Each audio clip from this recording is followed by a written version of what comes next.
gejala ringan seperti pusing ringan, bahkan mengantuk. Reaksi pasca vaksin ini memang wajar terjadi karena merupakan respon alami tubuh. Abis divaksin tadi awal sih biasa aja, cuman sekarang sih lumayan berasa senut-senut ya kayaknya gitu. Tapi yang lainnya sih nggak ada rasa apa-apa. Kalau gejala sih nggak ada, cuma sekarang saya agak pegel dikit ya. Tapi pas di bagian titik udah itu aja. Oke. Ke depan pengennya gimana? Harapannya apa? Harapannya semoga saya nggak pegel lagi ya. Saya agak pegel dikit soalnya. Sejak program vaksinasi nasional bergulir, Komisi Nasional Kejadian Ikutan Pasca Imunisasi mendapatkan laporan sejumlah kasus efek samping vaksin. Yang dilaporkan diantaranya adalah mual, pusing, lengan pegal, hingga mengantuk. Gejala seperti ini dianggap bagian dari reaksi tubuh terhadap vaksin.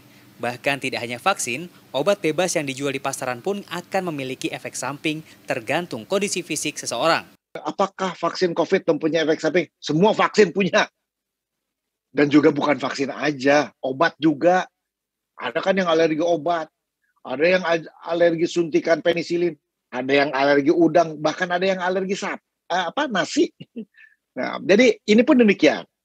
Vaksin, produk biologik diproses dengan sedemikian rupa oleh ahli-ahlinya sehingga dianggap tidak bisa membuat sakit seseorang, baru diberikan.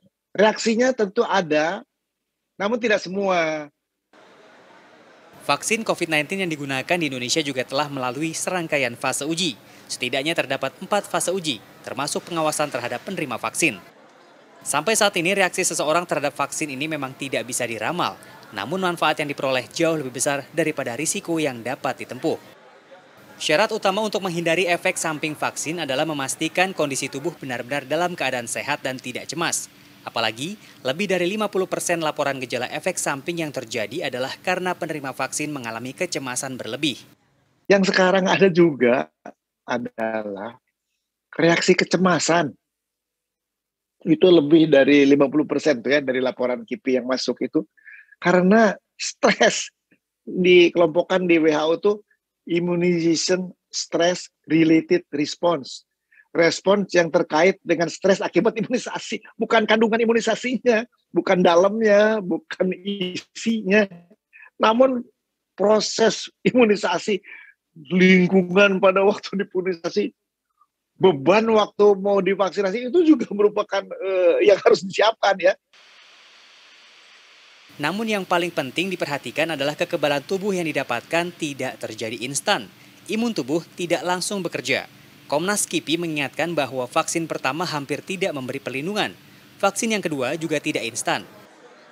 Paling cepat, 2 hingga 4 minggu baru tubuh memiliki imun yang diharapkan. Jadi selama itu, tubuh penerima vaksin masih dalam keadaan rawan. Jangan menganggap diri sudah kuat dan anti terhadap virus COVID-19. Tetap waspada dan menjaga protokol kesehatan pasca menerima vaksin. Yogi Tujuliarto, Warsa, Jakarta.